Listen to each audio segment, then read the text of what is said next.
Friends, എല്ലാവർക്കും നന്ദാസ് കിച്ചണിലേക്ക് സ്വാഗതം. നമ്മളിവിടെ തയ്യാറാക്കാൻ പോകുന്ന ലെമൺ റൈസാണ്.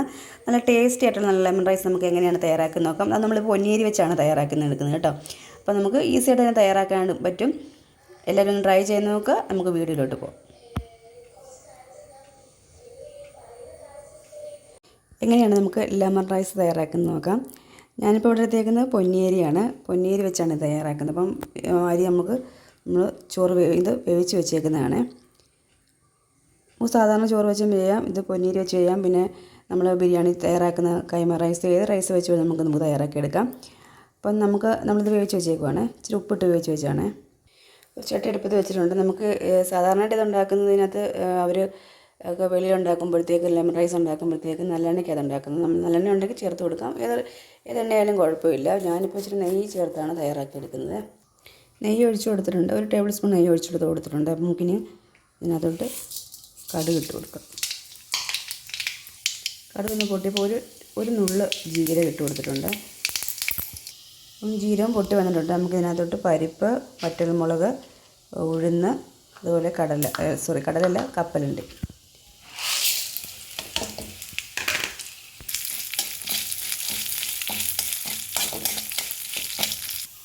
ചെറുതായിട്ടൊന്ന് ഇളക്കിയ ശേഷം നമുക്ക് കപ്പലിൻ്റെ ഇട്ട് കൊടുക്കാം.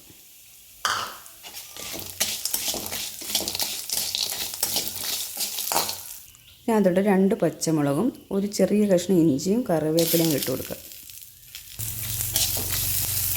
ചെറിയ തീയിലിട്ട് കൊടുത്താൽ മതി കേട്ടോ.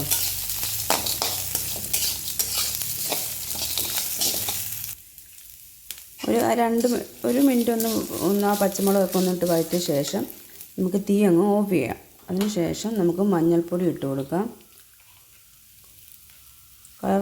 കളർ എത്ര വേണോ അതനുസരിച്ച് മഞ്ഞൾപ്പൊടി ഇട്ട് കൊടുക്കണം. ഞാനിപ്പോൾ ഒരു 1/4 ടീസ്പൂൺ മഞ്ഞൾപ്പൊടി ഇട്ട് കൊടുക്കുന്നുണ്ട്. കുറച്ച് കായത്തിൻ്റെ പൊടിയും കൂടെ ഇട്ട് കൊടുക്കുക. 1/4 ടീസ്പൂൺ. ഇത് മിക്സ് ചെയ്യുക. ആ ചൂടിനകത്തിരുന്നുകൊണ്ട് തന്നെ ഇത് ആ പൊടിയൊന്ന് മൂത്ത് വന്നോളും. ചോറ് ഞാൻ വേവിച്ചപ്പം ഉപ്പിട്ടതുകൊണ്ടാണ് ഉപ്പിടാതെ, അല്ലെങ്കിൽ ഉപ്പിടാതാണ് നമ്മൾ വേവിച്ചതെങ്കിൽ ഈ സമയത്ത് നമുക്ക് കുറച്ച് ഉപ്പിൻ്റെ പൊടി ഇട്ട് കൊടുക്കുക. എന്നിട്ട് മിക്സ് ചെയ്തെടുക്കുക. എന്നിട്ട് ഇപ്പോൾ ഇതിൻ്റെ ചൂട്, ഈ ചട്ടിയുടെ ചൂടൊന്ന് പോയ ശേഷം നമുക്ക് ലെമൺ റൈസ് അല്ലേ, ഇപ്പോൾ നാരങ്ങയല്ല മെയിൻ. അപ്പം നാരങ്ങയുടെ നീര് ഞാനിപ്പം ഒരു 2 ടേബിൾ സ്പൂൺ എടുത്ത് വെച്ചിട്ടുണ്ട്. അത് നമുക്ക് ഒഴിച്ചു കൊടുക്കാം. ചൂടോടുകൂടി ഒഴിക്കുമ്പോഴത്തേക്ക് കഴിക്കും, അതുകൊണ്ടാണ്. അപ്പം ഇപ്പോൾ ചെറിയ ചൂടൊന്ന് തവിഞ്ഞിട്ടുണ്ട്, നമുക്ക് ഒഴിച്ചു കൊടുക്കാം.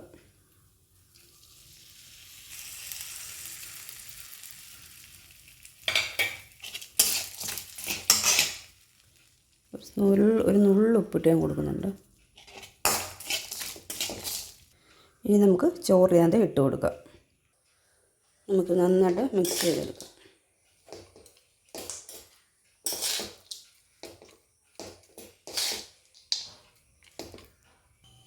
ഈ സമയത്ത് മല്ലിയില ഉണ്ടെങ്കിൽ ഇട്ട് കൊടുക്കണം കേട്ടോ. ഇപ്പം മല്ലിയില ചെറിയതായിട്ട് നമ്മുടെ വീട്ടിൽ നമുക്ക് കിളുത്തുന്നതാണ്. അതൊരു സ്വല്പം ഉണ്ടെങ്കിൽ നന്നായിട്ട് ഇട്ട് കൊടുക്കുക. അപ്പം നല്ല ടേസ്റ്റ് കിട്ടും. മിക്സ് ചെയ്തെടുക്കുക. നമ്മൾ നന്നായിട്ടൊന്ന് മിക്സ് ചെയ്തെടുത്തിട്ടുണ്ട്. ഇനിയും തീ ഓണാക്കി കൊടുത്തിട്ടുണ്ട്. ചെറു തീയിലൊരു 2 മിനിറ്റ് നമുക്കൊന്ന് മൂടി വെക്കാം, ആവി കയറി വരട്ടെ. ഇപ്പം ഞാൻ ഓഫാക്കിയിട്ടുണ്ട്. ചെറുതായിട്ടൊന്ന് ചൂടായിട്ടുണ്ട്. ഇപ്പോൾ ഓഫാക്കിയിട്ടുണ്ട്. ഇപ്പം നമ്മൾ ഒരു പാത്രത്തിലോട്ട് നമ്മുടെ ലെമൺ റൈസ് എടുത്ത് വെച്ചിട്ടുണ്ട്. നല്ല ടേസ്റ്റി ആയിട്ടുള്ള നല്ലൊരു വിഭവമാണ്. നല്ലൊരു ട്രൈ ചെയ്യുക. ഇതിൻ്റെ കൂടെ നല്ല കട്ട തൈരും അച്ചാറും, ഇപ്പം മാങ്ങാച്ചാറോ ഏത് അച്ചാറായാലും കുഴപ്പമില്ല. അച്ചാറും കൊണ്ട് മാങ്ങാച്ചാർ വെച്ചുകൊണ്ട് നല്ലത്. കൂട്ടി കഴിക്കാൻ നല്ല ടേസ്റ്റാണ്. അപ്പോൾ എല്ലാവരും ട്രൈ ചെയ്ത് നോക്കുക. ഏത് ചോറ് വെച്ചും ചെയ്യാം. ട്രൈ ചെയ്യണേ.